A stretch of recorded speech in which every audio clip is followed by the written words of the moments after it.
Pembalasan dendam mobil listrik. Dalam kurun waktu 1 tahun setelah Model S masuk ke pasaran, Tesla telah mendapatkan keuntungan besar mencapai 562 juta dolar Amerika dalam penghasilan triwulan, meningkatkan ramalan penjualan, dan menjadi sama berharganya dengan Mazda Motors. Elon Musk telah membangun sebuah perusahaan otomotif yang setara dengan iPhone. Ada banyak sekali iklan televisi untuk mobil dan truk, sehingga mudah saja untuk menjadi kebal terhadap iklan-iklan tersebut dan mengabaikan apa yang terjadi di iklan. Itu tak mengapa karena tidak terlalu banyak hal penting yang terjadi.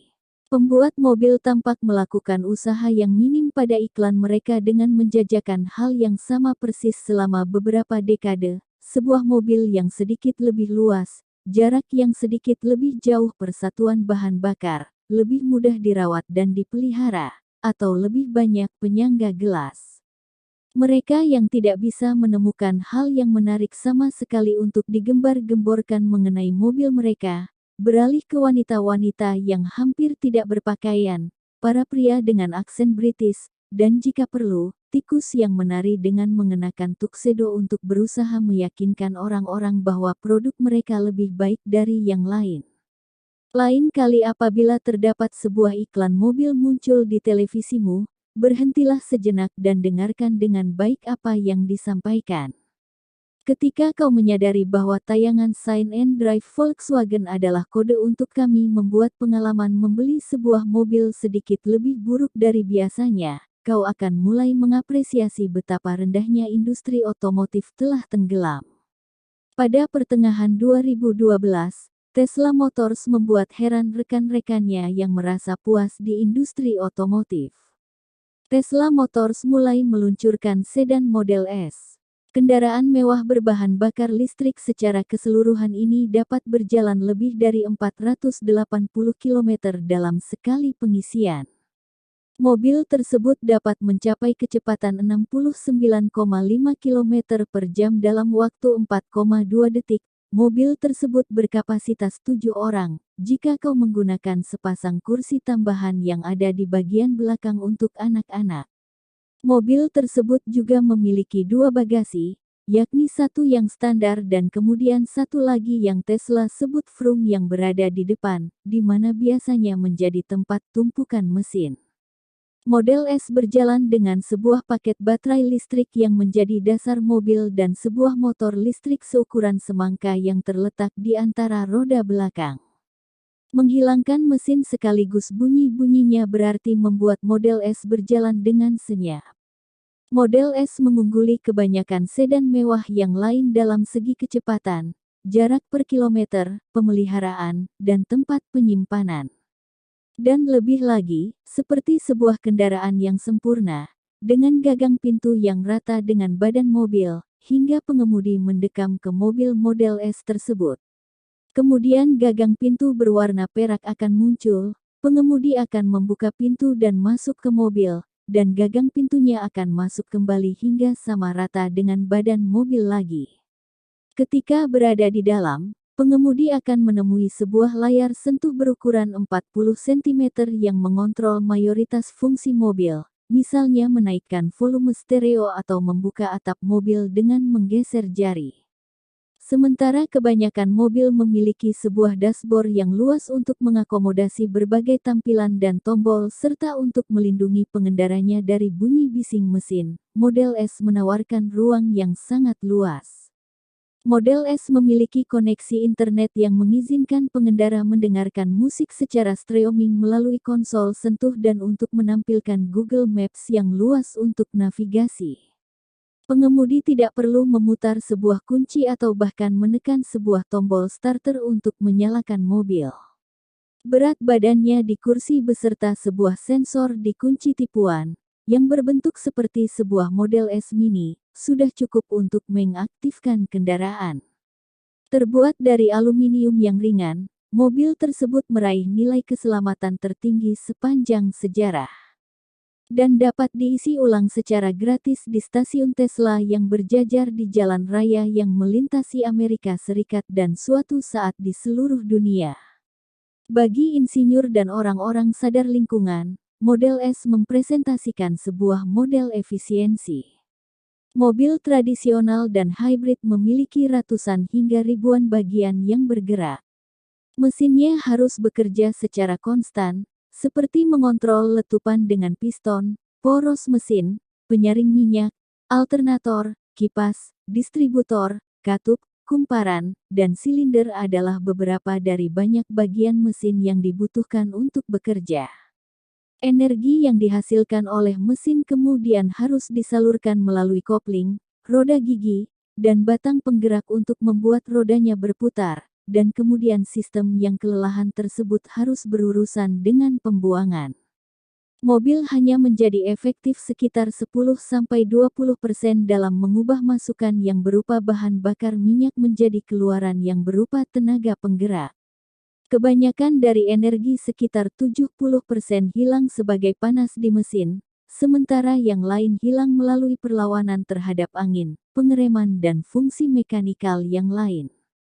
Di sisi lain, Model S memiliki sekitar selusin bagian yang bergerak dengan paket baterai yang mengirimkan energi secara instan ke sebuah motor yang berukuran semangka yang memutar roda. Efisiensi Model S meningkat menjadi 60% dan kehilangan mayoritas dari sisa energinya untuk panas. Efisiensi sedan tersebut setara dengan sekitar 160 km per 4,5 liter bahan bakar. Karakter pembeda lain dari Model S adalah pengalaman membeli dan memiliki mobil tersebut. Kau tidak perlu pergi ke dealer mobil dan melakukan tawar-menawar dengan seorang sales yang lancang. Tesla menjual Model S secara langsung melalui tokonya sendiri dan halaman web. Umumnya toko-toko ditempatkan di pusat perbelanjaan mewah atau daerah pinggir kota yang makmur, tidak jauh dari Apple Store di mana mereka dimodelkan. Konsumen akan berjalan ke dalam toko dan menemukan Model S di tengah-tengah toko dan seringkali dipajang sebuah versi mobil yang terbuka bagian dasarnya di dekat belakang toko untuk menunjukkan paket baterai dan motor. Terdapat banyak layar sentuh di mana orang-orang dapat menghitung berapa banyak biaya bahan bakar yang bisa mereka hemat dengan beralih ke mobil listrik seluruhnya dan di mana mereka dapat mengonfigurasi tampilan dan tambahan untuk calon Model S mereka. Ketika proses konfigurasi selesai, konsumen dapat memberikan sebuah penyesuaian daya sentuh yang lebih besar dan agak kuat di layar dan Model S-nya secara teatrikal akan muncul di layar yang bahkan lebih besar di tengah-tengah toko. Jika kau ingin duduk di mobil yang dipajang, seorang sales akan menarik sebuah tali beludru merah dekat pintu di sisi pengemudi dan mengizinkanmu memasuki mobil. Orang-orang penjualan tersebut tidak mendapatkan kompensasi atau komisi dan tidak harus berusaha untuk berbicara kepadamu agar membeli sederetan tambahan aksesori. Apakah pada akhirnya kau membeli mobil tersebut di toko ataupun secara online, mobil tersebut akan diantarkan dengan pengawalan. Tesla akan membawanya ke rumahmu, kantor, atau kemanapun yang kau inginkan. Perusahaan juga menawarkan pilihan ke konsumen untuk memilih mobil mereka dari pabrik di Silicon Valley dan mengajak teman atau keluarga untuk perjalanan cuma-cuma di fasilitas tersebut. Beberapa bulan setelah pengiriman, kau tidak akan berurusan dengan penggantian oli atau penyetelan karena Model S tidak membutuhkannya. Mobil tersebut tidak berurusan sama sekali dengan begitu banyak standar permesinan pada sebuah kendaraan dengan pembakaran internal. Bagaimanapun, jika suatu hal buruk terjadi pada mobil tersebut, Tesla akan datang dan menjemput mobil tersebut dan memberikan pinjaman kepada konsumen sembari memperbaiki Model S. Model S juga menawarkan perbaikan isu dengan cara yang tidak pernah dihadapi oleh orang-orang dengan mobil yang diproduksi secara massal sebelumnya. Beberapa pemilik awal mengeluh mengenai masalah seperti pegangan pintu yang tidak muncul dengan benar atau penyeka kaca depan mobil yang beroperasi dengan kecepatan yang aneh. Hal-hal ini memang merupakan kecacatan yang tidak dapat dimaklumi untuk sebuah kendaraan yang sangat mahal, namun Tesla biasanya bergerak dengan efisiensi yang pintar untuk menangani mereka. Ketika sang pemiliknya tertidur, Insinyur Tesla terhubung ke mobil melalui koneksi internet dan mengunduh pembaruan perangkat lunak. Ketika konsumen tersebut membawa mobilnya keluar untuk berkeliling di pagi hari, mereka akan menemukan bahwa mobil tersebut bekerja dengan baik, diliputi perasaan seolah-olah kurcaci-kurcaci ajaib telah melakukan pekerjaannya. Tesla lebih menonjolkan kemampuan perangkat lunaknya untuk pekerjaan-pekerjaan daripada untuk memperbaiki kesalahan. Mereka mengeluarkan aplikasi ponsel pintar yang memungkinkan orang-orang untuk menyalakan pendingin udara atau pemanas dari kejauhan dan untuk melihat di mana mobil diparkir melalui peta. Tesla juga mulai mengunduh pembaruan perangkat lunak yang menambahkan fitur baru ke dalam Model S. Dalam semalam, Model S terkadang mendapatkan kontrol tenaga tarik yang baru untuk berkendara di jalan berbukit atau di jalan raya atau tiba-tiba menjadi lebih cepat ketika diisi ulang dari sebelumnya atau memiliki serangkaian kontrol suara baru. Tesla telah mentransformasikan mobil menjadi sebuah gawai, sebuah alat yang sesungguhnya menjadi lebih baik setelah kau membelinya.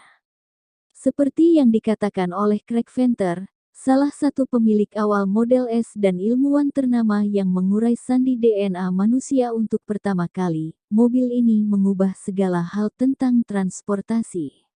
Ini adalah sebuah komputer di atas roda.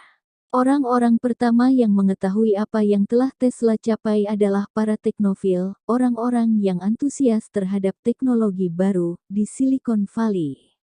Daerah tersebut diisi dengan orang-orang awal yang beradaptasi, yang berkenan membeli gawai terbaru dan menderita dalam menghadapi masalah yang muncul. Normalnya, tingkah laku seperti ini diterapkan untuk peralatan komputasi dengan harga yang berkisar antara 100 hingga 2.000 dolar Amerika. Pada waktu-waktu ini orang-orang awal yang beradaptasi tersebut terbukti tidak hanya mau menghabiskan 100.000 dolar Amerika untuk sebuah produk yang mungkin tidak akan berfungsi dengan baik seperti yang dijanjikan, namun juga mempercayakan kenyamanan mereka kepada sebuah startup. Tesla membutuhkan dorongan kepercayaan diri ini di awal dan mendapatkannya dengan skala yang tak terduga. Pada beberapa bulan awal setelah Model S diluncurkan ke pasaran, kau mungkin akan melihat satu atau dua mobil tersebut setiap harinya di jalan-jalan San Francisco dan kota-kota di sekitarnya. Kemudian, kau akan mulai melihat mobil tersebut 5-10 mobil per hari. Segera setelahnya, Model S tampak seperti mobil paling umum di Palo Alto dan Mountain View, dua kota yang terletak di jantung Silicon Valley. Model S muncul sebagai simbol status paling mewah untuk para teknofil makmur, yang memungkinkan mereka untuk pamer, mendapatkan keistimewaan untuk memperoleh sebuah gawai terbaru dan menyatakan bahwa mereka juga turut membantu lingkungan di waktu yang bersamaan.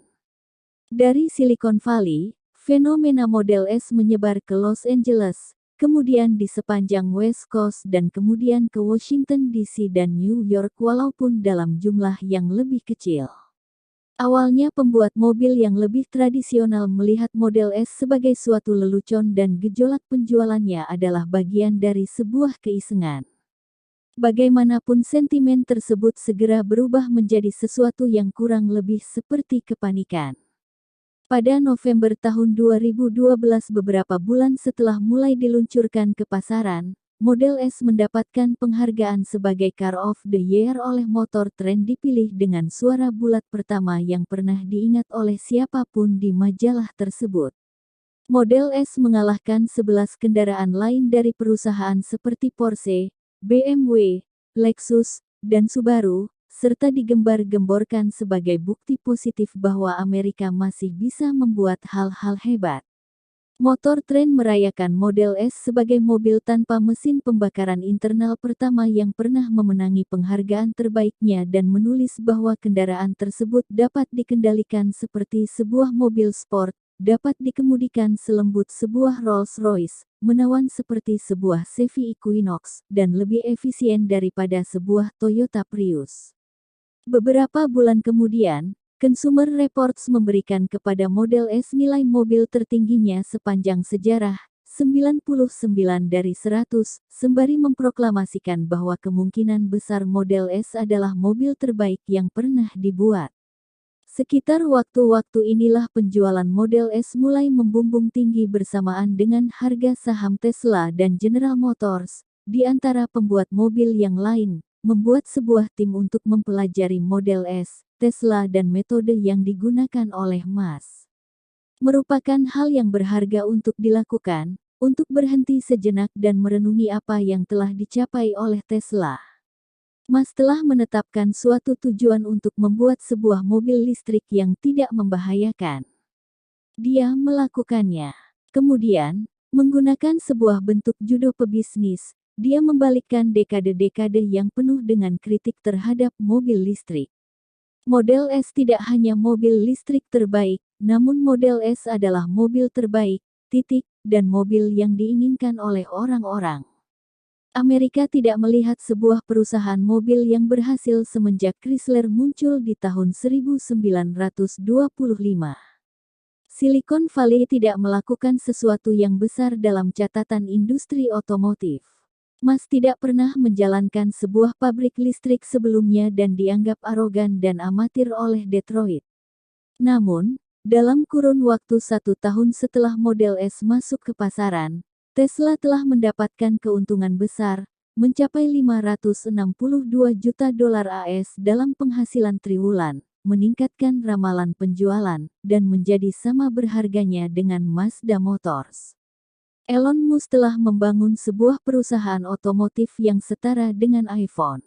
Dan para eksekutif mobil di Detroit, Jepang, dan Jerman hanya memiliki iklan dengan kualitas buruk untuk disaksikan ketika mereka menimbang-nimbang mengapa hal tersebut bisa terjadi. Kau dapat memaafkan para veteran industri otomotif karena tertangkap basah tidak tanggap. Selama bertahun-tahun, Tesla terlihat seperti sebuah bencana yang kacau balau yang tidak mampu melakukan hal benar sama sekali. Hingga pada awal tahun 2009 Tesla benar-benar menunjukkan langkahnya dengan Roadster dan menangani isu produksi di balik mobil sport. Ketika perusahaan berusaha membangun beberapa momentum terkait Roadster, Musk mengirimkan email kepada para konsumen dan menyatakan kenaikan harga. Di mana awalnya mobil tersebut dijual sekitar $92.000 Amerika. Kini harganya dimulai dari $109.000 Amerika. Di email tersebut, Musk mengatakan bahwa 4 orang konsumen yang telah memesan sebuah Roadster, namun belum menerima pesanan mereka, akan menanggung beban perubahan harga tersebut dan harus mengeluarkan uang tambahan. Dia berusaha menenangkan basis konsumen Tesla dengan berpendapat bahwa perusahaan tidak memiliki pilihan lain selain menaikkan harganya. Biaya produksi Roadster ternyata lebih tinggi dari yang perusahaan duga pada awalnya, dan Tesla harus membuktikan bahwa mobil tersebut dapat mendatangkan keuntungan untuk mendukung kesempatannya mendatangkan pinjaman pemerintah yang besar yang dibutuhkan untuk membangun Model S, yang dijanjikan akan diluncurkan pada 2011. Aku dengan mantap percaya bahwa rencana tersebut merupakan sebuah kompromi yang masuk akal antara bersikap adil kepada konsumen awal dan memastikan kelangsungan Tesla yang jelas-jelas dilakukan demi kepentingan semua konsumen, Musk menuliskannya di email. Pasar yang besar-besaran untuk mobil listrik telah menjadi tujuanku sejak awal berdirinya Tesla. Aku tidak ingin dan aku tidak berpikir bahwa kebanyakan dari konsumen Tesla menginginkan kami untuk melakukan apapun untuk membahayakan tujuan tersebut. Sementara beberapa konsumen Tesla mengomel, Musk sebagian besar telah membaca basis konsumennya dengan tepat. Mereka akan mendukung apapun yang dia usulkan. Menyusul kenaikan harga tersebut, Tesla sempat melakukan penarikan produk karena isu keamanan. Dikatakan bahwa Lotus, pabrik dari rangka Roadster, gagal dalam mengencangkan sebuah baut secara benar pada antrean perakitannya. Sisi baiknya adalah, Tesla baru mengirimkan 345 buah Roadster, yang berarti mereka dapat menyelesaikan masalah tersebut dengan cara yang dapat dikendalikan. Sisi buruknya adalah, Penarikan kembali karena isu keamanan merupakan hal terakhir yang dibutuhkan oleh startup mobil, bahkan jika hal tersebut seperti yang Tesla tegaskan lebih merupakan sebuah langkah proaktif daripada yang lain. Tahun berikutnya, Tesla kembali melakukan penarikan secara sukarela. Mereka telah menerima sebuah laporan bahwa sebuah kabel daya bergesekan dengan badan Roadster sehingga menyebabkan sebuah hubungan singkat dan menimbulkan asap. Pada waktu itu, Tesla membawa 439 Roadster ke pabrik mereka untuk diperbaiki.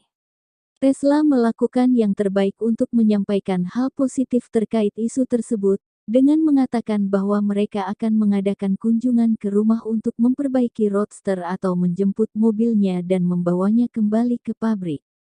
Sejak saat itu, Musk berusaha mengubah kesemrawutan yang berhubungan dengan Tesla menjadi sebuah alasan untuk menunjukkan perhatian perusahaan terhadap layanan dan dedikasi untuk menyenangkan konsumen. Strategi tersebut lebih sering berhasil daripada gagal. Di atas isu dengan Roadster tersebut, Tesla terus-terusan menghadapi masalah persepsi publik. Pada Juni tahun 2009, Martin Eberhard menggugat Musk dan mengeluhkan mengenai perincian terusirnya dia dari perusahaan. Eberhard menuduh Musk atas pencemaran nama baik, fitnah, dan pelanggaran kontrak. Tuduhan tersebut menggambarkan Musk sebagai seorang pria yang berorientasi pada uang dan suka menyiksa yang telah mengusir seorang penemu keluar dari perusahaannya sendiri. Perkara hukum tersebut juga menuduh Musk mengada-ada atas perannya sebagai pendiri Tesla. Musk meresponsnya dengan baik, dengan mempublikasikan sebuah tulisan di blog yang memperinci pandangannya terhadap kelemahan Eberhard dan merasa tersinggung atas ide bahwa dirinya bukan benar-benar pendiri perusahaan. Beberapa saat kemudian, kedua pria tersebut menyudahi perkara mereka dan sepakat untuk tidak menyerang satu sama lain. Sebagai salah satu pendiri perusahaan, kontribusi Elon kepada Tesla sangat luar biasa, kata Eberhard dalam sebuah pernyataan kala itu. Hal ini tentunya merupakan hal yang sangat menyiksa bagi Eberhard untuk menyetujui dan menyampaikan hal tersebut di tulisan dan keberadaan dari pernyataan tersebut menunjukkan kemampuan dan taktik Musk sebagai seorang negosiator yang ulung. Kedua pria tersebut terus-menerus saling memandang rendah satu sama lain hingga hari ini, walaupun mereka harus melakukannya secara diam-diam, seperti yang ditentukan menurut hukum. Meski demikian, Eberhard tidak memiliki dendam yang berkepanjangan kepada Tesla. Sahamnya di perusahaan tersebut menjadi sangat berharga. Dia masih mengendarai Roadster-nya, dan istrinya mendapatkan sebuah Model S. Untuk kebanyakan keberadaan awalnya, Tesla muncul di pemberitaan dengan alasan yang salah. Terdapat orang-orang di media dan industri otomotif yang memandangnya sebagai sebuah guyonan. Mereka terlihat gembira dengan tontonan sekelas opera sabun yang menyuguhkan percekcokan antara Musk dan Eberhard dan pegawai-pegawainya yang lain yang merasa tidak puas. Jauh dari dipandang secara umum sebagai seorang pebisnis yang sukses, Musk dilihat oleh beberapa lingkaran Silicon Valley sebagai seorang penggertak dan pembual yang kasar yang akan mendapatkan apa yang pantas dia dapatkan ketika Tesla mengalami kebangkrutan yang tidak dapat dihindarkan lagi. Roadster akan menuju ke kuburan mobil listrik. Detroit akan membuktikan bahwa mereka memiliki sebuah penanganan yang lebih baik terhadap dunia inovasi mobil daripada Silicon Valley. Susunan dunia yang alami akan tetap utuh. Namun hal yang lucu terjadi. Tesla cukup mampu bertahan. Dari 2008 hingga 2012 Tesla menjual sekitar 2.500 Roadster. Mobil tersebut telah mencapai apa yang Musk maksudkan sejak permulaan.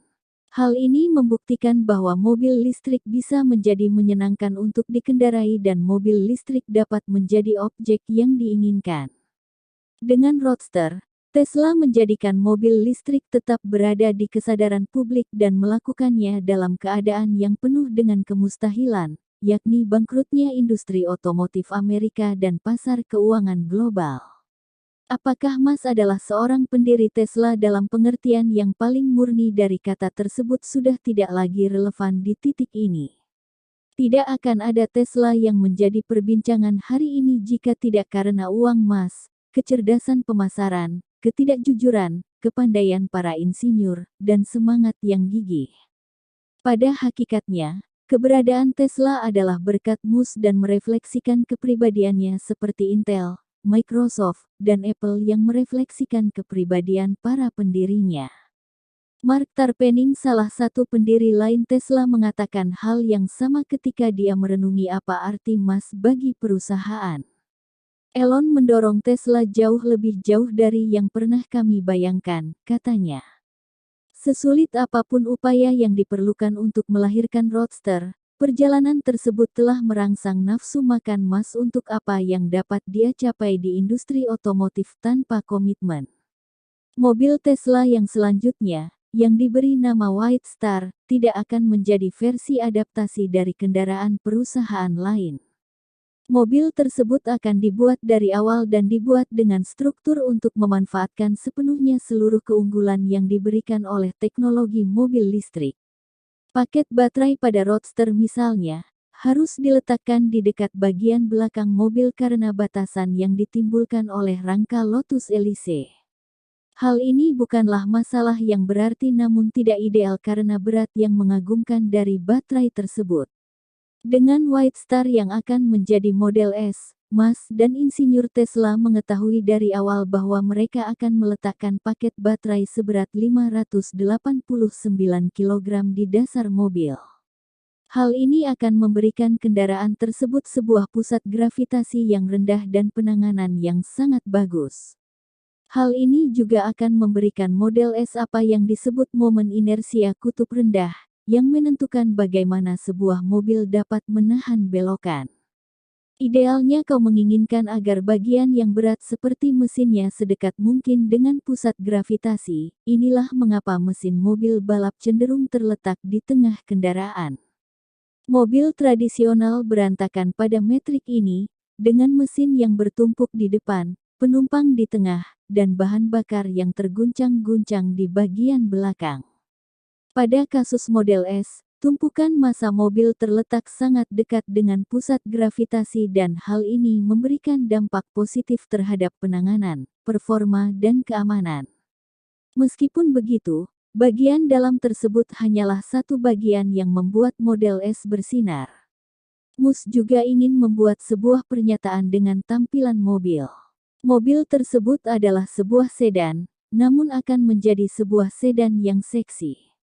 Mobil tersebut juga dilengkapi dengan kenyamanan dan kemewahan dan tidak memiliki kompromi yang telah Tesla paksakan pada Roadster. Untuk mewujudkan sebuah mobil yang indah dan penuh fungsi tersebut, Musk merekrut Henrik Fisker, seorang desainer mobil dari Denmark yang tersohor karena pekerjaannya di Aston Martin. Tesla pertama kali mengungkap rencananya untuk membuat Model S kepada Fisker pada 2007. Mereka memintanya untuk merancang sebuah sedan 4 pintu yang mengilap dengan harga berkisar antara $50.000 Amerika hingga $70.000 Amerika. Tesla masih bisa bersusah payah membuat Roadster namun tidak mengetahui apakah powertrain dengan listrik seluruhnya akan dapat bertahan sepanjang waktu. Namun, Musk menolak menunggu dan mencari tahu. Dia ingin agar Model S diluncurkan pada akhir 2009 atau awal 2010 dan hal ini mengharuskan Fisker bekerja dengan cepat. Sesuai reputasinya, Fisker memiliki sebuah bakat untuk hal-hal dramatis dan telah menghasilkan beberapa desain mobil yang mencengangkan selama dekade terakhir, tidak hanya untuk Aston Martin, tetapi juga untuk versi khusus dari kendaraan BMW dan Mercedes-Benz. Fisker memiliki sebuah studio di Orange County, California dan Musk serta eksekutif Tesla yang lain akan menemuinya di sana untuk meninjau perkembangan dari tugasnya terhadap Model S. Masing-masing dari kunjungan tersebut kurang menginspirasi dibandingkan dengan pertemuan yang terakhir. Fisker menyusahkan tim Tesla dengan desainnya yang tidak menarik. Beberapa model awal seperti sebuah telur yang sangat besar, kata Ron Lloyd, mantan wakil presiden proyek White Star di Tesla. Model tersebut mengerikan. Ketika Musk mendesaknya, Fisker menyalahkan constraint fisik yang telah ditetapkan untuk Model S oleh Tesla terlalu membatasi. Dia berkata bahwa batasan tersebut tidak akan membuatnya mampu merancang mobil yang seksi, kata Lloyd. Fisker mencoba beberapa pendekatan yang berbeda, dan menemukan beberapa model omong kosong mobil untuk dipatahkan oleh Musk dan timnya. Kami terus-terusan memberitahukan kepadanya bahwa model-model tersebut tidak tepat, kata Lloyd.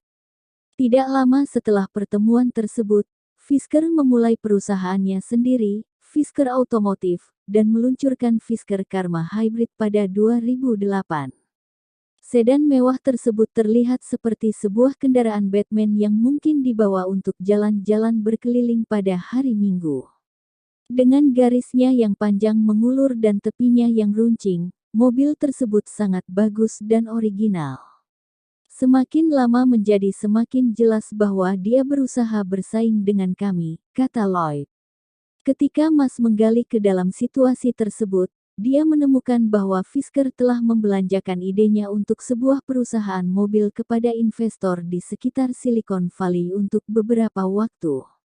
Kleiner Perkins Caufield dan Bires, salah satu usaha penyedia modal yang lebih terkenal di Silicon Valley, yang pernah mendapatkan kesempatan untuk berinvestasi di Tesla dan kemudian malah memberikan uangnya untuk Fisker.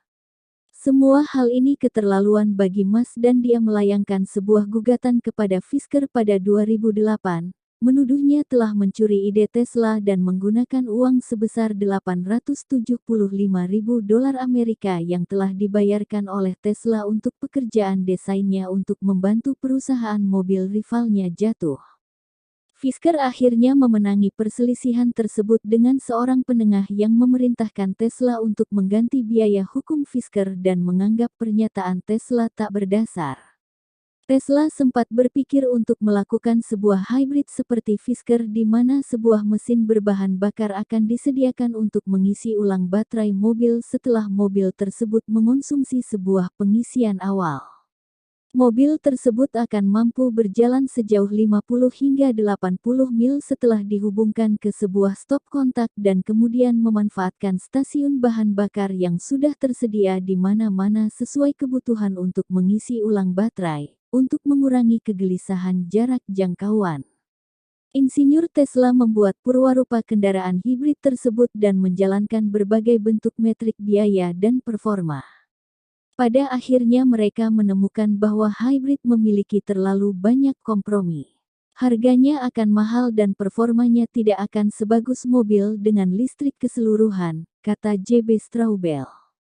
Dan kami harus membentuk sebuah tim untuk bersaing dengan kompetensi dasar dari seluruh perusahaan mobil di dunia. Kami akan bertaruh melawan semua hal yang kami yakini, seperti kekuatan listrik dan kemajuan baterai.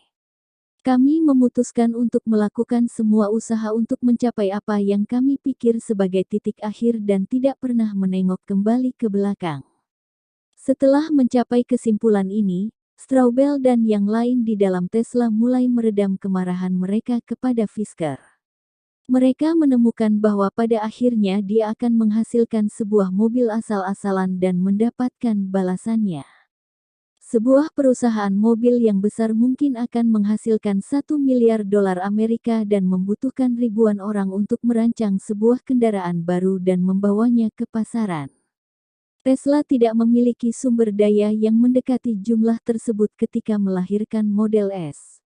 Menurut Lloyd, Tesla awalnya bertujuan untuk membuat sekitar 10.000 sedan Model S setiap tahunnya dan telah menganggarkan sekitar $130 juta Amerika untuk mencapai tujuan, termasuk untuk perekayasaan mobil tersebut dan memperoleh mesin produksi yang dibutuhkan untuk mencetak bagian badan mobil. Salah satu hal yang Elon dorong dengan keras terhadap semua orang adalah untuk melakukan segala hal, sebanyak mungkin, secara mandiri di pabrik sendiri, kata Lloyd. Tesla akan mengatasi kekurangan dananya untuk riset dan pengembangan dengan merekrut orang-orang pintar yang dapat bekerja dan berpikir lebih keras daripada pihak ketiga yang menjadi andalan oleh para pembuat mobil yang lain. Mantranya adalah seorang insinyur hebat akan menggantikan 3 orang insinyur yang sedang-sedang saja, kata Lloyd. Sebuah tim kecil yang terdiri dari insinyur Tesla memulai proses untuk menemukan kerja mesin internal dari Model S. Langkah pertama mereka dalam perjalanan tersebut terjadi di sebuah dealer Mercedes di mana mereka menguji untuk mengendarai sebuah CLS 4-door coupe dan sebuah sedan E-Ciaz. Mobil tersebut memiliki rangka yang sama dan insinyur Tesla melakukan pengukuran di setiap inci kendaraan tersebut untuk mempelajari apa yang mereka sukai dan apa yang tidak mereka sukai. Pada akhirnya, mereka lebih menyukai model dari CLS dan menetapkannya sebagai acuan dasar dalam merumuskan Model S. Setelah membeli sebuah CLS, insinyur Tesla memisahkan bagian-bagiannya. Sebuah tim telah membentuk ulang paket baterai yang berbentuk seperti balok dari Roadster dan membuatnya ceper. Para insinyur memotong lantai dari CLS dan memasangkan paket baterai tersebut. Selanjutnya mereka meletakkan peralatan elektronik yang menghubungkan keseluruhan sistem di bagasi. Setelahnya mereka mengganti interior mobil tersebut untuk memperbaiki kelayakan dan kesempurnaannya. Setelah 3 bulan bekerja, Tesla pada hakikatnya telah membangun sebuah Mercedes CLS listrik seluruhnya. Tesla menggunakan mobil tersebut untuk membujuk investor dan calon partner seperti Daimler yang pada akhirnya akan berbalik ke Tesla untuk powertrain listrik di kendaraan mereka. Sekali-sekali tim Tesla membawa mobil tersebut keluar untuk dikendarai di jalanan publik. Beratnya lebih besar dari Roadster namun tetap cepat dan memiliki jangkauan sekitar 120 mil untuk setiap pengisian ulang. Untuk melakukan jalan-jalan sambil pengujian secara relatif rahasia, para insinyur harus mengelas ujung pipa pembuangan uap kembali ke dalam mobil untuk membuatnya terlihat seperti CLS yang lain. Kala itu adalah musim panas 2008, ketika seorang pencinta mobil artistik bernama Franz von Holzhausen bergabung dengan Tesla. Pekerjaannya adalah untuk meniupkan kehidupan baru ke dalam desain awal mobil dan jika memungkinkan, mengubah Model S menjadi sebuah produk dan ikon. Von Holzhausen tumbuh besar di sebuah kota kecil Connecticut. Ayahnya bekerja pada perancangan dan pemasaran produk konsumen, dan Franz memperlakukan ruang bawah tanah keluarga tersebut penuh dengan spidol, berbagai jenis kertas, dan bahan-bahan lain sebagai sebuah tempat bermain untuk imajinasinya. Ketika tumbuh dewasa, von Holzhausen tertarik ke arah mobil. Dia dan seorang teman membongkar sebuah mobil untuk berkendara di atas pasir pada suatu musim dingin dan kemudian merakitnya kembali, dan von Holzhausen selalu mengisi batas buku catatan sekolahnya dengan gambar mobil dan memiliki gambar-gambar mobil di dinding kamar tidurnya. Ketika mendaftar ke kampus, von Holzhausen memutuskan untuk mengikuti jejak ayahnya dan mendaftar di program desain industri di Syracuse University. Kemudian, melalui sebuah kesempatan bertemu dengan desainer yang lain selama suatu proses magang, von Holzhausen mendengar mengenai Art Center College of Design di Los Angeles. Pria ini telah mengajariku tentang desain mobil dan tentang sekolah di Los Angeles ini, dan aku menjadi sangat tertarik, kata von Holzhausen. Aku bersekolah di Syracuse selama 2 tahun dan kemudian memutuskan untuk pindah ke California. Perpindahannya ke Los Angeles tersebut menjadi sebuah awal mula dari karir desain yang panjang dan penuh cerita di industri otomotif. Von Holzhausen magang di Michigan bersama Ford dan di Eropa bersama Volkswagen, di mana dia mulai mempelajari campuran sensibilitas desain. Setelah lulus pada 1992, dia mulai bekerja untuk Volkswagen pada sebuah proyek yang paling menyenangkan untuk dibayangkan, versi terbaru dari Beetle yang sangat rahasia. Saat itu adalah waktu-waktu yang penuh keajaiban, kata von Holzhausen. Hanya 50 orang di dunia yang mengetahui bahwa kami sedang melakukan proyek tersebut. Von Holzhausen mendapatkan kesempatan untuk mengerjakan bagian eksterior dan interior kendaraan tersebut, termasuk vas bunga khas yang dibuat di dalam dashboard. Pada 1997, Volkswagen meluncurkan New Beetle dan von Holzhausen menyaksikan secara langsung pemandangan dari mobil tersebut yang menarik hati publik dan mengubah perasaan orang terhadap Volkswagen, yang telah menderita karena penjualan mereka yang menyedihkan di Amerika Serikat. Hal itu adalah kelahiran kembali dari VW dan mengembalikan desain ke dalam campuran mereka, katanya. Von Holzhausen menghabiskan 8 tahun bersama VW, menaikkan peringkat tim desainnya dan jatuh cinta pada budaya mobil di Southern California. Los Angeles telah lama mengagumi mobil-mobil mereka dengan iklim yang memengaruhi berbagai jenis kendaraan dari mobil konvertibel untuk jalan-jalan dan touring hingga mobil van yang membawa papan seluncur. Hampir semua pembuat mobil besar membangun studio desain di kota. Kehadiran studio tersebut memungkinkan von Holzhausen untuk berpindah dari VW ke General Motors dan Mazda, di mana dia bertindak sebagai direktur desain perusahaan. GM mengajarkan kepada von Holzhausen mengenai seberapa parahnya sebuah perusahaan mobil besar bisa terjadi. Tidak ada satupun mobil keluaran GM yang menyenangkannya, dan tampaknya hampir tidak mungkin untuk membuat sebuah pengaruh yang besar terhadap budaya perusahaan. Dia adalah satu anggota dari tim desain yang terdiri dari 1.000 orang yang membagi-bagi pembuatan mobil secara sembarangan tanpa pertimbangan orang mana yang benar-benar ingin mengerjakan mobil bagian mana. Mereka mengambil semua semangat dan jiwa keluar dari diriku, kata von Holzhausen. Aku tahu aku tidak ingin mati dan berakhir di sana.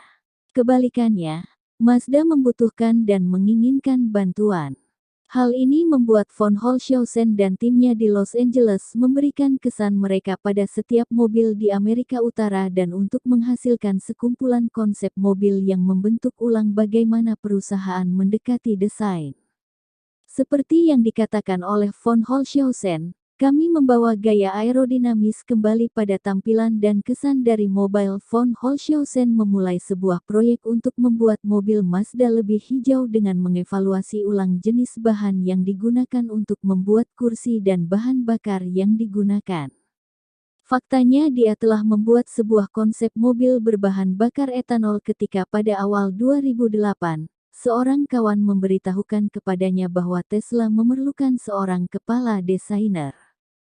Setelah berhubungan dengan telepon selama 1 bulan dengan asisten Mas, Mary Beth Brown untuk memperoleh informasi mengenai posisi tersebut, von Holzhausen akhirnya berhubungan dan bertemu Mas untuk sebuah wawancara di kantor utama SpaceX. Mas segera melihat von Holzhausen dengan rambut sasaknya, pakaian yang trendy dan sikap yang santai, sebagai seseorang dengan jiwa yang bebas, kreatif dan merayunya dengan giat. Mereka berkeliling di pabrik SpaceX di Houghton dan markas besar Tesla di Silicon Valley. Kedua fasilitas tersebut sedang semrawut dan berbau startup. Mas menggenjot produksi pesonanya dan menawarkan kepada von Holzhausen terhadap ide bahwa dia memiliki sebuah kesempatan untuk membentuk masa depan dari mobil dan masuk akal untuk meninggalkan pekerjaannya di sebuah perusahaan mobil yang besar dan terbukti untuk kesempatan sekali dalam seumur hidup ini. Elon dan aku pergi berkendara dengan Roadster dan semua orang melihat kami, kata von Holzhausen. Aku tahu aku dapat bertahan di Mazda selama 10 tahun dan menjadi merasa nyaman atau mengalami lompatan besar kesetiaan. Di Tesla, tidak ada sejarah, tidak ada bagasi. Hanya ada sebuah visi produk yang dapat mengubah dunia. Siapa yang tidak tertarik untuk bergabung dengan hal itu? Sementara von Holzhausen mengetahui risiko bergabung dengan startup, dia tidak dapat menyadari sedekat apa Tesla dengan kebangkrutan ketika dia bergabung dengan perusahaan pada Agustus tahun 2008. Mus telah membujuk von Holzhausen dari sebuah pekerjaan yang aman untuk masuk ke jurang kematian.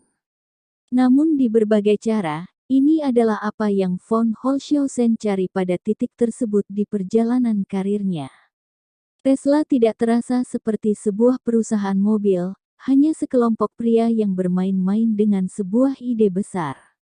Bagiku, hal itu menyenangkan, katanya. Tesla seperti garasi percobaan dan membuat mobil-mobil menjadi keren lagi.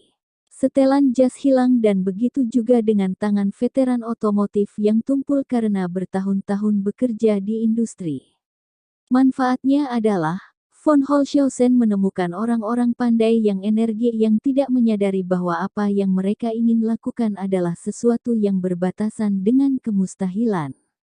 Kehadiran Musk menambah energi tersebut dan memberikan von Holzhausen kepercayaan diri bahwa Tesla sebenarnya dapat mengepung jauh lebih banyak pesaingnya. Pikiran Elon selalu jauh lebih luas dari momen saat ini, katanya. Kau dapat melihat bahwa dia selalu berada selangkah atau 3 langkah lebih maju dari orang-orang lain dan 100% berkomitmen terhadap apa yang kami kerjakan. Von Holzhausen telah mempelajari gambar Model S yang ditinggalkan oleh Fisker dan sebuah model tanah liat dari mobil tersebut dan tidak terkesan sama sekali. Hal itu hanyalah sebuah gumpalan, katanya. Terlihat jelas bagiku bahwa orang-orang yang mengerjakannya adalah orang-orang baru. Musk menyadari hal yang sama dan mencoba menyampaikan kembali apa yang dia inginkan. Walaupun tidak tepat, kata-katanya cukup baik untuk memberikan sebuah perasaan terhadap visi Musk dan kepercayaan diri bahwa dia dapat mewujudkannya. Aku berkata, kita akan mengulang dan memulai dari awal. Kita akan bekerja bersama dan membuatnya keren.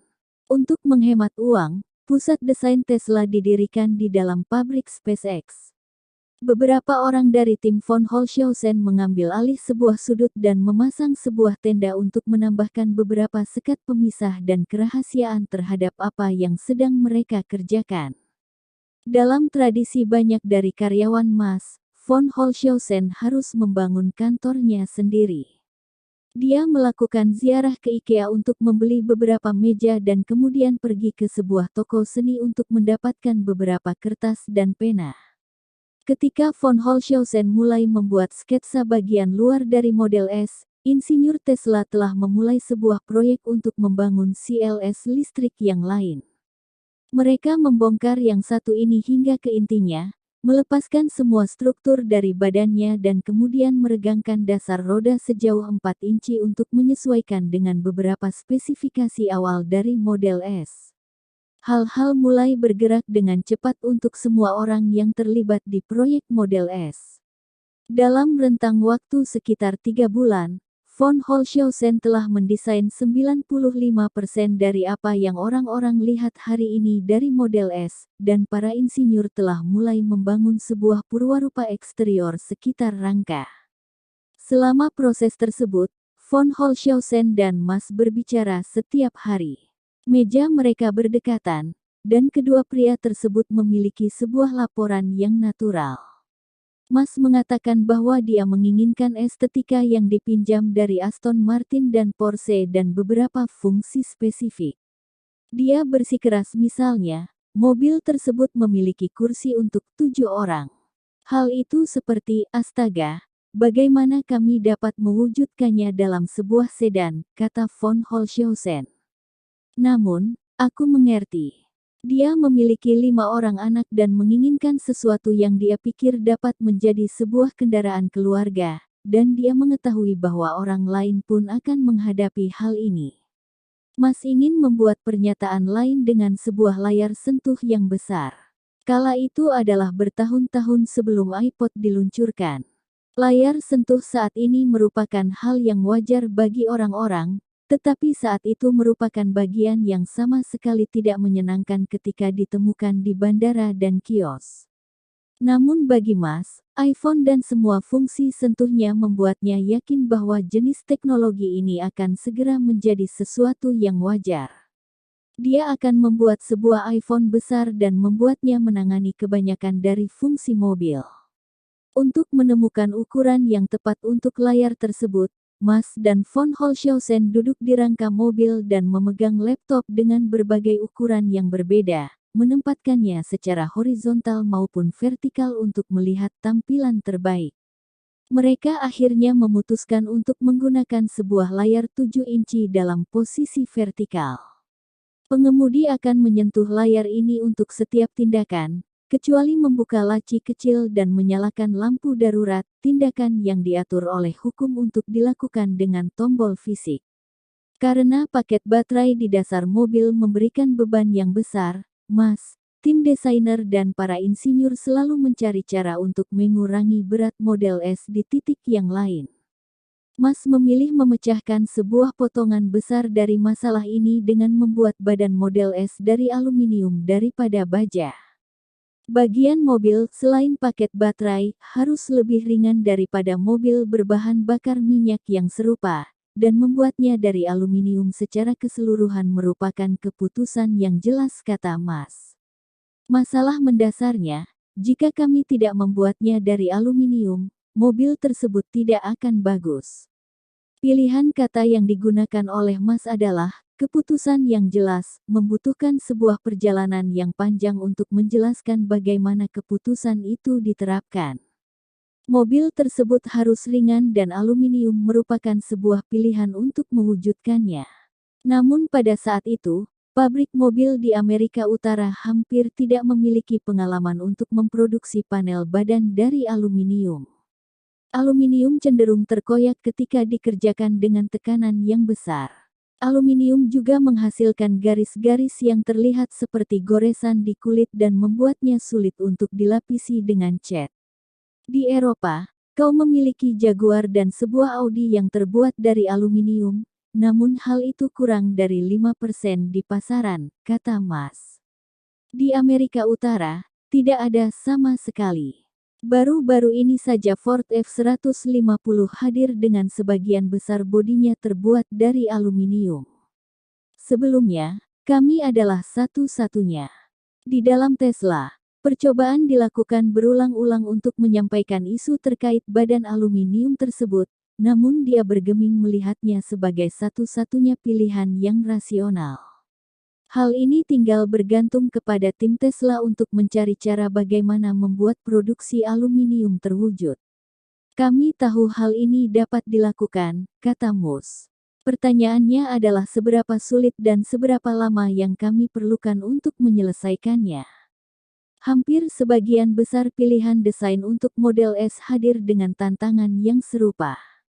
Ketika pertama kali kami membahas layar sentuh, beberapa orang menghampiri kami dan berkata, tidak ada hal yang seperti itu di rantai suplai otomotif, kata Musk. Aku berkata, aku tahu, hal itu karena tidak pernah dipasang dalam sebuah mobil sebelumnya. Mas menemukan bahwa pabrik memiliki banyak pengalaman dalam membuat layar laptop 17 inci dan berharap mereka akan memberikan sebuah layar untuk Model S dengan cukup mudah. Laptop sangat kuat dan tangguh, kata Mas. Kau dapat menjatuhkannya dan meninggalkannya di bawah sinar matahari, dan mereka masih bisa berfungsi dengan baik. Setelah menghubungi penyuplai laptop, insinyur Tesla kembali dan mengatakan bahwa suhu dan beban getaran untuk komputer tampaknya tidak sesuai dengan standar otomotif. Penyuplai Tesla dari Asia juga terus-terusan mengarahkan pembuat mobil tersebut kepada divisi otomotifnya daripada divisi komputasinya. Ketika Mas menggali lebih dalam terhadap situasi tersebut, dia menemukan bahwa layar laptop tidak pernah diuji sebelumnya di bawah lingkungan otomotif yang lebih keras, yang termasuk di dalamnya fluktuasi suhu yang besar. Ketika Tesla menjalankan tes tersebut, alat elektronik tersebut ternyata bekerja dengan cukup baik. Tesla juga mulai bekerja sama dengan pabrik Asia untuk menyempurnakan teknologi kapasitif sentuhan mereka yang saat itu masih belum matang dan menemukan cara untuk menyembunyikan kabel-kabel di balik layar yang membuat teknologi sentuh mungkin terjadi. Aku sangat yakin kelak kami akan menjadi satu-satunya yang menggunakan layar sentuh 7 inci di dunia, kata Mas. Tidak ada pembuat komputer satupun atau Apple yang pernah melakukannya. Insinyur Tesla cukup radikal menurut standar otomotif, namun bahkan mereka juga memiliki standar untuk berkomitmen secara penuh terhadap visi Mas. Mereka ingin menggunakan sebuah sakelar atau sebuah tombol untuk lampunya, kata Mas.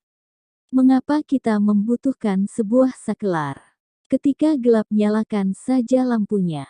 Selanjutnya, para insinyur juga menolak gagang pintu. Mas dan von Holzhausen telah mempelajari beberapa desain permulaan di mana gagang pintu belum digambarkan dan mulai jatuh cinta pada mobil yang tampak bersih. Mereka memutuskan bahwa gagang pintu hanya akan muncul ketika seorang penumpang akan masuk ke dalam mobil. Segera, para insinyur menyadari bahwa hal ini akan menjadi kesulitan di sisi teknologi, dan mereka sepenuhnya mengabaikan ide tersebut pada salah satu versi prototipe dari mobil tersebut, dan menimbulkan kecemasan bagi Mas dan von Holzhausen. Purwarupa ini memiliki gagang pintu yang berputar pada sumbunya dan bukan gagang yang muncul dan menyembul, kata von Holzhausen. Aku kecewa akan hal itu, dan Elon berkata, mengapa ini berbeda? Kita tidak melakukan ini. Untuk mendongkrak kemajuan desain Model S, terdapat insinyur yang bekerja sepanjang hari dan kemudian yang lain akan muncul pada pukul 9 malam dan bekerja sepanjang malam. Kedua kelompok orang tersebut berkumpul di dalam tenda seluas 280 meter persegi yang diletakkan di lantai pabrik SpaceX. Area kerja mereka terlihat seperti sebuah tempat resepsi pada suatu pernikahan di luar ruangan. Orang-orang SpaceX sangat menghormati dan tidak mengintip atau bertanya sesuatu, kata Ali Javidan, salah satu insinyur utama. Ketika von Holzhausen memberikan spesifikasinya, para insinyur membangun badan purwarupa dari mobil. Setiap Jumat sore, mereka membawa apa yang telah mereka buat ke sebuah halaman gedung di belakang pabrik di mana Mas akan mengamatinya dan memberikan komentar. Untuk menjalankan pengujian pada badan tersebut, mobil akan dipenuhi dengan pemberat yang mewakili 5 orang dan kemudian mengelilingi pabrik hingga terlalu panas atau rusak. Semakin von Holzhausen mempelajari mengenai kesulitan finansial yang dialami Tesla, semakin dia menginginkan publik melihat Model S. Hal-hal berada dalam kondisi yang sangat genting, dan aku tidak ingin kehilangan kesempatan kami untuk menyelesaikan apa yang kami kerjakan dan menunjukkan kepada dunia, katanya. Momen tersebut terjadi pada Maret tahun 2009, ketika baru 6 bulan semenjak von Holzhausen bergabung dengan perusahaan tersebut. Tesla mengungkapkan Model S pada sebuah acara pers yang diadakan di SpaceX. Di tengah-tengah mesin roket dan bongkahan aluminium, Tesla menunjukkan sebuah sedan Model S berwarna abu-abu. Dari kejauhan, model yang ditampilkan tersebut terlihat mewah dan halus. Media yang melaporkan hari itu mendeskripsikan mobil sebagai buah cinta antara sebuah Aston Martin dan Maserati. Pada kenyataannya, sedan yang ditampilkan tersebut hampir tidak menyatu. Model tersebut masih memiliki struktur dasar sebuah Mercedes CSL, walaupun tidak seorang pun di pers mengetahui hal tersebut dan beberapa dari panel badannya dan bagian kap mobil ditempelkan di bingkai dengan menggunakan magnet. Bagian kap mobil tersebut bisa saja tergelincir dan terlepas, kata Bruce Leak, seorang pemilik Tesla yang diundang ke acara tersebut. Bagian-bagiannya tidak benar-benar terpasang. Mereka bisa memasangnya kembali dan menyesuaikan agar pas dan menyelesaikannya dengan baik. Namun jika kemudian seseorang mendorongnya, maka bagian-bagian tersebut akan bergerak lagi. Ini adalah salah satu dari Wizard of Oz, pria di balik layar. Beberapa insinyur Tesla menjalankan pengujian mengendarai mobil tersebut selama beberapa hari sebelum acara tersebut untuk memastikan bahwa mereka mengetahui seberapa lama mobil tersebut dapat bertahan sebelum terlalu panas. Walaupun tidak sempurna, penampilan tersebut tepat mencapai apa yang dimaksudkan oleh Mas. Hal ini mengingatkan orang-orang bahwa Tesla memiliki sebuah rencana yang luar biasa untuk membuat mobil listrik lebih umum dan bahwa mobil mereka jauh lebih ambisius daripada apa yang tampak dimiliki di pikiran para pembuat mobil dengan jam terbang yang tinggi seperti GM dan Nissan, baik dari segi desain maupun perspektif rentang. Kenyataan yang berantakan di balik tampilan tersebut merupakan keganjilan Tesla, yang mampu mewujudkan Model S dari sebuah properti menjadi sebuah mobil yang dapat dijual, yang sangat kecil. Perusahaan tersebut mengetahui bagaimana caranya secara teknis dan memiliki kemauan untuk mengerjakannya. Mereka hanya tidak memiliki banyak uang atau sebuah perusahaan yang dapat mendongkrak mobil dalam jumlah ribuan. Membangun sebuah mobil secara keseluruhan akan membutuhkan mesin yang kosong yang menerima lembaran aluminium dan memotongnya ke dalam ukuran yang tepat untuk pintu, kap, dan panel badan. Selanjutnya adalah mesin kempa dan baja yang digunakan untuk melengkungkan aluminium ke dalam bentuk yang tepat.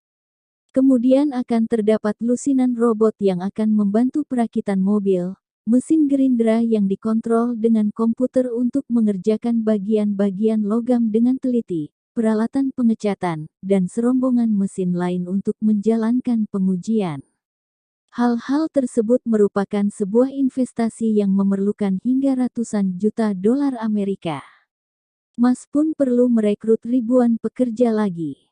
Seperti halnya dengan SpaceX, Musk lebih memilih untuk membangun sebanyak mungkin kendaraan Tesla secara mandiri di pabrik sendiri, namun biaya yang tinggi membatasi seberapa banyak yang dapat ditangani oleh Tesla.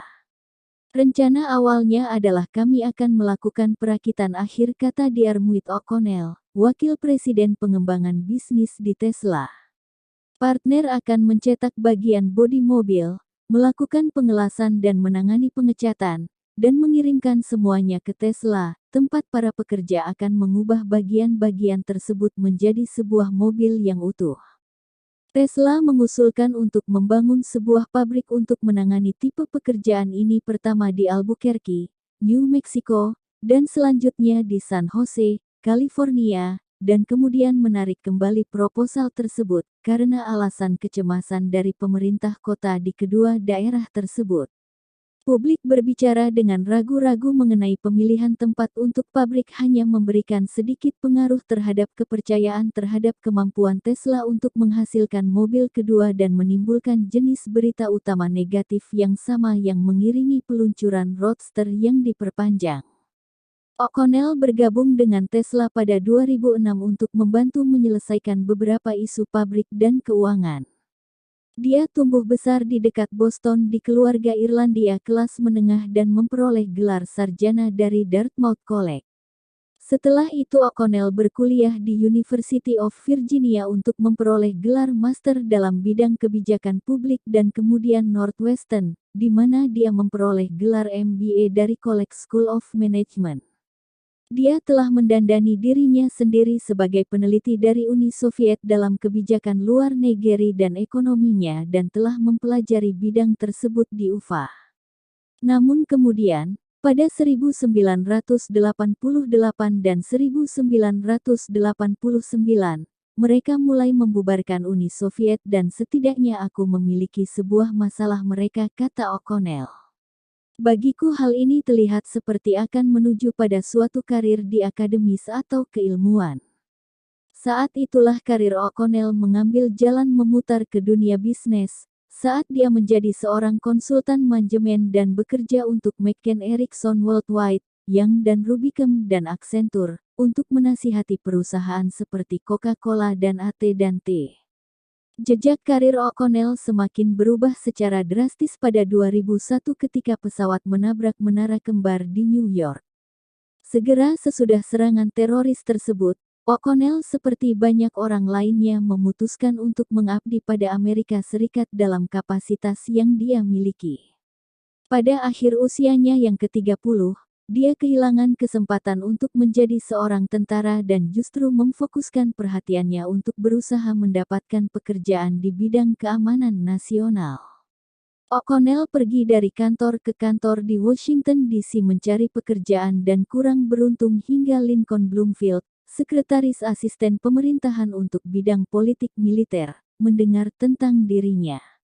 Bloomfield memerlukan seseorang yang dapat membantu memprioritaskan misi di Timur Tengah dan dia menemukan bahwa pengalaman konsultasi manajemen O'Connell membuatnya sesuai untuk pekerjaan tersebut.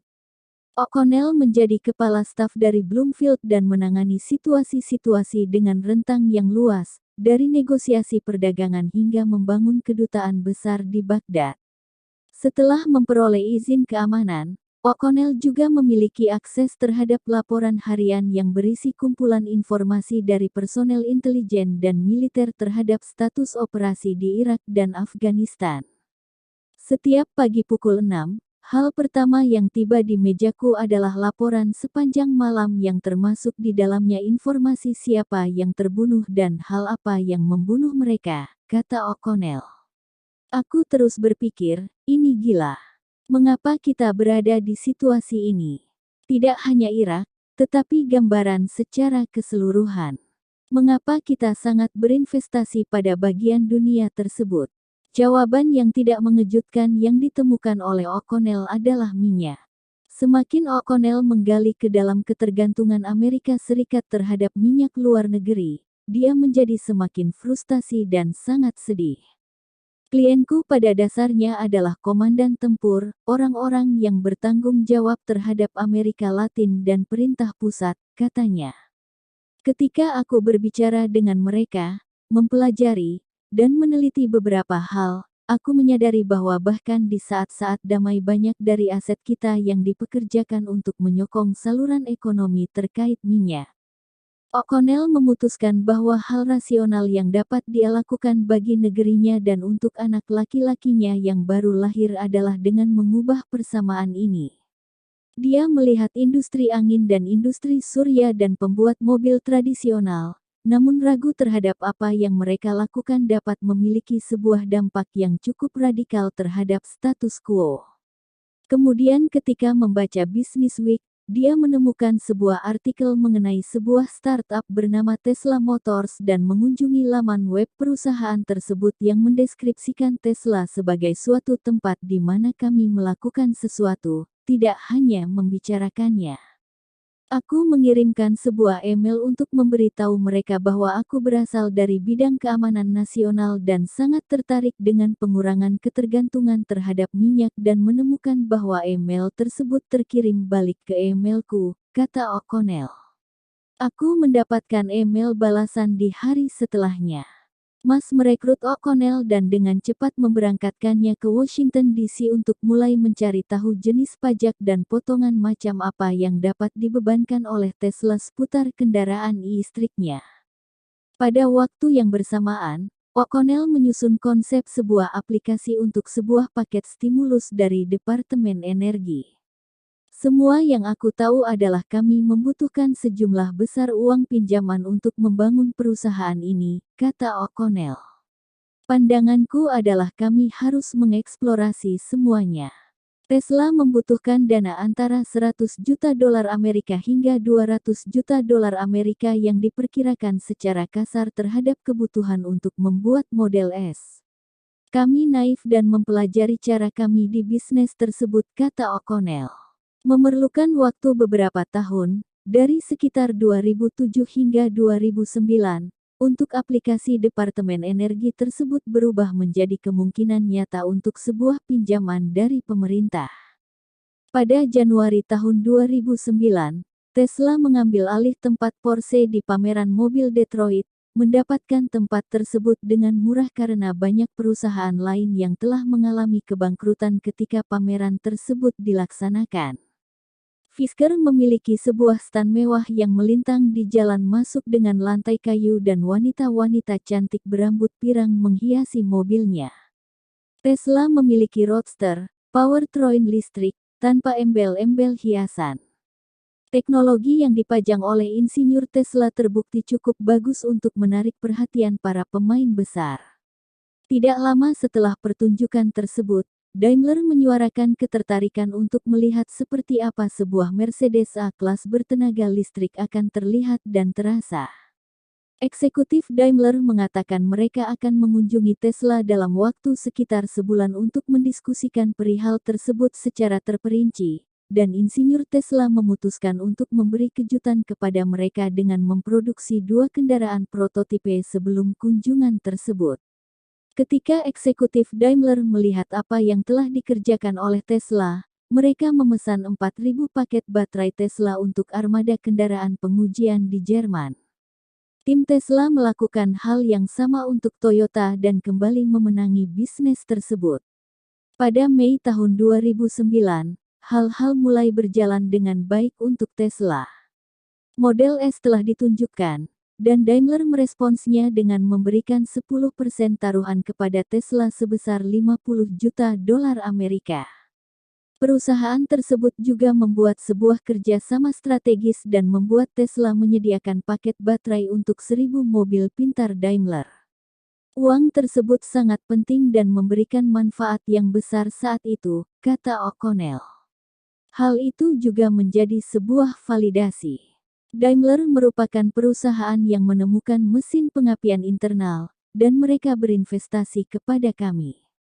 Hal tersebut merupakan momen yang memiliki kemungkinan untuk berkembang di masa depan, dan aku yakin hal ini memberikan kesan bagi orang-orang yang berada di Departemen Energi bahwa kami benar-benar nyata. Bukan para ilmuwan kita yang mengatakan bahwa apa yang kami lakukan dan produksi adalah bagus. Namun yang mengatakannya adalah Mercedes-Benz. Pada Januari tahun 2010, Departemen Energi benar-benar memberikan sebuah kesepakatan pinjaman sebesar 465 juta dolar Amerika pada Tesla. Uang tersebut jauh lebih besar dari jumlah yang diharapkan oleh Tesla untuk didapatkan dari pemerintah. Namun hal ini masih merepresentasikan sebagian dari 1 miliar dolar AS lebih yang dibutuhkan oleh kebanyakan pembuat mobil untuk menghasilkan suatu kendaraan baru dan membawanya ke pasaran.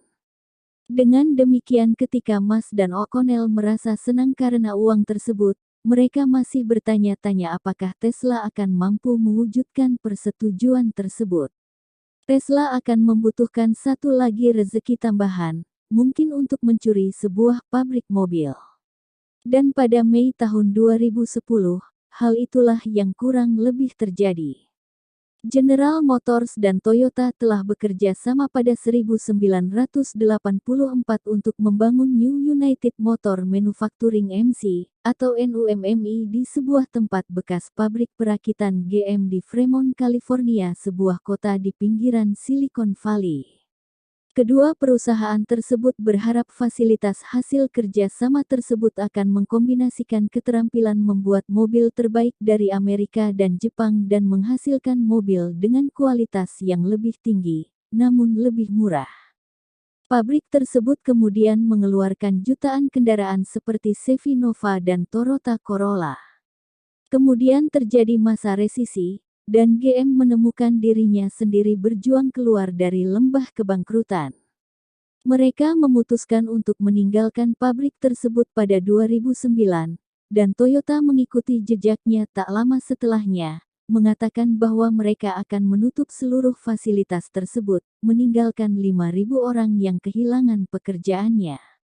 Tiba-tiba Tesla memiliki kesempatan untuk membeli sebuah pabrik seluas 492.000 meter persegi di halaman belakangnya. Hanya 1 bulan setelah Toyota Corolla terakhir keluar dari pabrik tersebut pada April tahun 2010, Tesla dan Toyota mengumumkan sebuah kerjasama dan memindah tangankan pabrik tersebut. Tesla setuju untuk membayar 42 juta dolar Amerika untuk sebagian besar dari pabrik tersebut, yang dulunya bernilai 1 miliar dolar Amerika, sementara Toyota menginvestasikan kepada Tesla 50 juta dolar Amerika untuk 2,5% taruhan dari perusahaan. Tesla pada dasarnya telah mengamankan sebuah pabrik, termasuk mesin pencetakan logam yang besar dan peralatan lain, secara cuma-cuma. Benang keberuntungan yang hadir untuk Tesla menjadikan Musk merasa baik. Segera setelah kesepakatan pabrik tersebut terjadi pada musim panas 2010, Tesla memulai proses pengajuan IPO untuk menjual sahamnya kepada publik. Perusahaan tersebut jelas-jelas membutuhkan sebanyak mungkin modal untuk membawa Model S ke pasaran dan mendorong ke depan proyek teknologi mereka yang lain. Tesla berharap bisa mengumpulkan sekitar 200 juta dolar Amerika.